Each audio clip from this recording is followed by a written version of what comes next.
And so now you start and you know, do the work. You get into, you're in the rehab, you're in the sober living, there's that first year of like becoming, right? And there is this, what the fuck was I thinking? This is too hard. It's too painful. And you work through that because obviously Cole has 7 years. Yeah. Okay. So now 7 years clean. So there's all this time that has passed. The first year is so hard and so difficult, kicking it, withdrawals, anger, frustration, resentment. And then I want to fast forward for essence of time. Mm-hmm. You embrace. You finally get to a place kind of like right when you walked in the door where you're like, I think, you know what? Okay, I think I got this. I think I got this. I'm humble, so I'm not going to just like go hang out in trailer parks with people banging dope. All right, I'm going to stay on this path. But now I am going to add to my 12-step journey or whatever recovery journey. Were you on the 12-step journey in the beginning? I was a little bit, yeah. Good. Okay. So I had a lot of that throughout. Yeah. Okay, good. So now I want to get to this part where you're like, okay, now I want to build something. I want to create something. What was the first thing after you kind of settled in that you started to work on your creation piece? Well, for me, a really big piece of this was yoga. So about 5 years. Oh my God. Stop the presses. Stop the presses. Okay. So I just got transported to your story about being on the yoga mat. So I need you to tell, was that in your first year?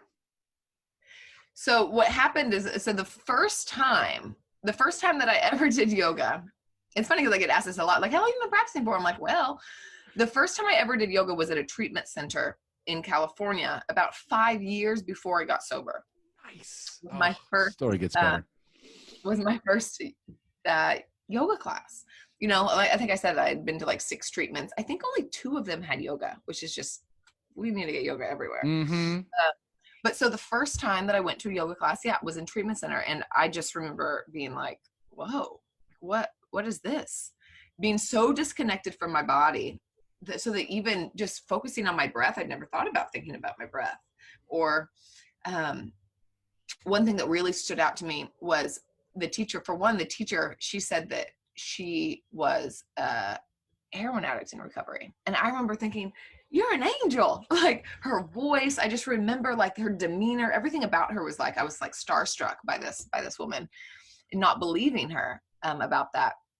But she said that namaste, which I had heard before at this time, but she said that this means that my highest self, the highest version of me, sees the highest version of you. Mm-hmm. And at that time, what really my story was, one of my stories, internal stories that limiting beliefs was that I am bad. Mm. That I am bad. I had always gotten in trouble. And I really just didn't think I was doing things. I thought like to my core that I was bad. So like, this is why I do this. So to hear her say that my higher self, I was kind of like, I didn't know I had one of those. So I started thinking like, this higher power was really hard for me to kind of grasp, but I was like, what would my higher self do? Like if I was being the best version of me, then what would I do? I knew that there was something here for me in this yoga. I remember reading like the 8 limbs of yoga and some of the things that they want you to do. And I remember seeing that, oh, damn it, you can't drink, or it's really not that strict. But I do remember kind of looking into it to that degree. But I kind of put it on a shelf and was like, I'm going to come back to this. Like there's something here, but I'm going to come back to it. But throughout the next 5 years, if I was doing okay, then I would go to a yoga class. So I would kind of dip in and out. So I'd started to kind of watch the scene. I would like overhear people chatting after class, going on tea dates and like all these things that I'd never done. Like they're going for tea. I've never asked anyone for tea. Like that was quite novel. And so whenever a big piece of this was that I might be out for a really long time. So yoga became a barometer because I could only get to my yoga mat when things were okay. So sometimes I could go, I was going semi-regularly. And then sometimes I wouldn't get there for 6 months. And when I would get there, I would unroll my mat and I would get in child's pose and it would be like, oh my God, like I made it back. It was like touching home base. It was in my anchor point.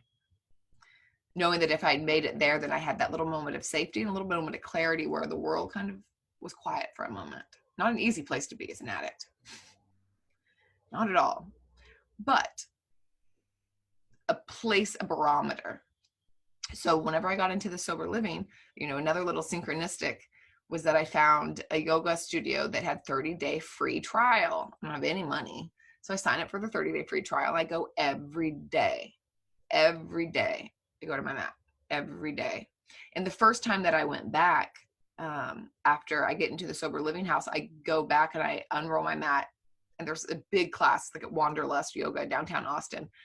50, 60 people in there. I unroll my mat. I get to child's pose and I just lose it. And I'm just like ugly crying on my mat in the back of the room because it just, again, was this reminder, the same as walking through the threshold of this little sober living place, is getting on my mat in child's pose. It was again another reminder of like, you are safe, but you got to stay. Got to stay. And I just kept coming back. And that was a big part of my journey. I think that, we're mentalizing all the time, which I think is very, very good, but getting into the body, into the soma, is so important, regardless of it's yoga or it's running or whatever it is that we're doing, is getting into the body because we have so many stored memories there. So the yoga practice was big and I just kept going and I wound up getting my teacher training there later that year. So that really started my teaching was born out of that. I remember. From there, I went back to some of the rehabs that I went to.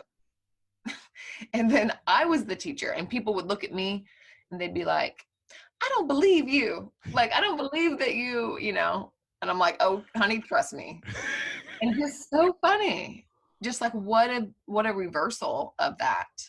And to be able to walk into a rehab and then walk right back out. I'm like, I've been fantasizing about that for years. The first time I did that, when I walked in to teach and then I left, I just started crying after I walked out the door. Because I was just like, oh my God, I just went in and left. Like, I was like, holy shit. Like just a big reminder of like, what a big difference. Wild. When did you take the teacher training with Nikki Meyer, the Y12SR certification? Probably, well, it would have been just a little bit before I had met you the first time. So it would have been in my second year, probably. Okay. Which was huge for me. She's amazing. So for you, that anchor point, the yoga mat, has been your set point from that moment on. Whenever you get lost, you find your way back to your yoga mat.